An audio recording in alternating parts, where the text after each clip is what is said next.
Para sa minamahal naming bayani na si Dr. Jose Rizal.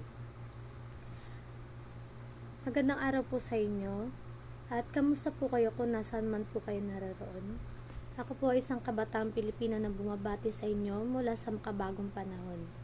Una po sa lahat, maraming salamat po sa inyong matapang na puso at matalinong isipan na naging ilaw ng aming bayan. Kung hindi po dahil sa inyo, marahil ay wala kami sa kinalalagyan namin ngayon. Ngunit Rizal, kung maaari ko po kayo makausap, nais ko po sanang itanong, ano po ang inyong sasabihin sa amin ngayon na tila unti-unti pong nakakalimutan ng ilan ang pagmamahal sa bayan? Paano po kaya namin may pagpapatuloy ang inyong laban gamit ang makabagong teknolohiya at kaisipan? At ano po ang may papayo ninyo upang mapanatiling buhay ang inyong aral sa puso ng kabataan?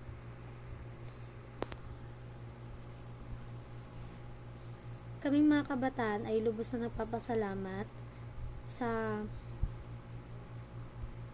mga aral na ibinahagi mo, sa mga tula at libro na isinulat mo. Kinalulungkot ko pong ipabatid sa inyo na ang kabataan mo na inasahan mo magiging pag-asa ng bayan ay marami na ang naliligawang landas.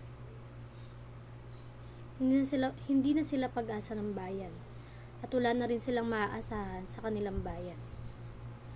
Natapos man ang pananakop ng mga banyaga o ng mga dayuhan, ngunit mas maraming mga kabayan ang piniling mga ibang bansa upang mabuhay. Ngayon po, Doktor, gusto ko rin po ikwento na sa kabila ng lahat ng pagsubok, pandemya, kahirapan at mga sigalot, marami pa rin pong kabataan ang bumabangon para ipaglaban ng tama. May mga kabataan pong nagtuturo, naglilingkod at nagpapalaganap ng katotohanan. Marami pong nagmamahal sa ating inang bayan. Salamat po muli, Rizal, sa paalala na ang pluma ay sandata at ang kabataan ang pag-asa ng bayan.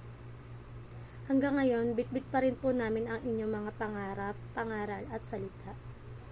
Hanggang sa muli, aming bayani, kami po ay patuloy na maglilingkod para sa Pilipinas na inyo inaasam. Mabuhay po kayo at ang ating bayan.